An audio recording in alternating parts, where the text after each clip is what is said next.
क्या सच में भूत प्रेत होते हैं या ये सब सिर्फ किताबों और कहानियों तक ही सीमित है या ये सब सिर्फ काल्पनिक है। आइए इस कहानी के माध्यम से जानते हैं कि इसका सच्चाई क्या है।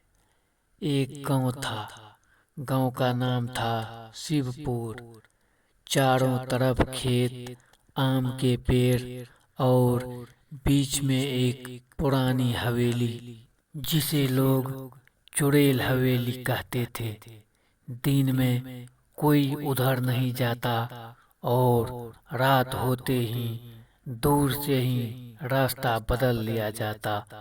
कहते थे वहाँ किसी जमाने में एक औरत ने आत्महत्या कर ली थी और तब से उसकी आत्मा वहीं भटकती है।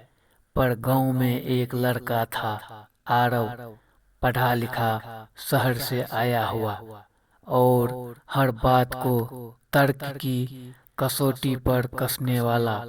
वह हंसकर कहता, भूत प्रेत कुछ नहीं होते, ये सब डर की कल्पना है। पर उसकी यह सोच ज्यादा दिन टिकने वाली नहीं थी। एक शाम तेज बारिश हो रही थी, बिजली चमक रही थी। आरव का मोबाइल खराब हो गया था और नेटवर्क भी नहीं था। मजबूरी में उसे उसी हवेली के पास बने पुराने कुएं के पास रुकना पड़ा। अचानक किसी के रोने की आवाज आई, धीमी, टूटती हुई, जैसे कोई बहुत पीड़ा में हो। आरव का दिल तेज से धड़कने लगा। उसने सोचा कोई जानवर होगा, पर तभी उसे महसूस हुआ कि हवेली की खिड़की से हल्की रोशनी आ रही है, जबकि सालों से वहाँ कोई नहीं रहता था। उसने हिम्मत करके आवाज लगाई, कौन है वहाँ? कोई जवाब नहीं आया, पर रोने की आवाज और तेज हो गई। अचानक उसने देखा एक सफेद धुंध सी आकृति धीरे धीरे हवेली के अंदर जाती हुई। उसके पैर जमीन को छू ही नहीं रहे थे। आरव का शरीर ठंडा पड़ गया। उसने भागने की कोशिश की, लेकिन पैर जैसे जड़ हो गए हो।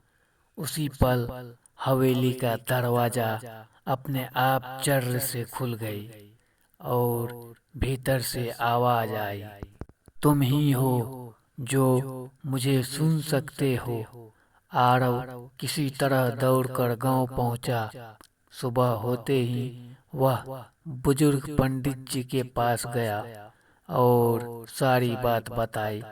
पंडित जी शांत होकर बोले, बेटा, हर आत्मा भूत नहीं होती, कुछ अधूरी पीड़ा में बंधी होती है। डर से नहीं, समझ से मुक्ति मिलती है। उन्होंने बताया कि सालों पहले उस हवेली में रहने वाली स्त्री को बिना अपराध के घर से निकाल दिया गया था। उसी रात उसने कुएं में कूदकर जान दे दी थी। उसकी आत्मा किसी को डराने नहीं, बस सुनी जाना चाहती थी। उस रात आरव पंडित जी के साथ फिर हवेली पहुंचा। दीपक जलाया गया, मंत्र पढ़े गए।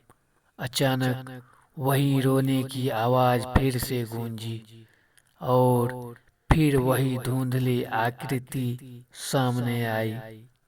लेकिन इस बार उसका चेहरा डरावना नहीं था, बल्कि बहुत दुखी और थका हुआ।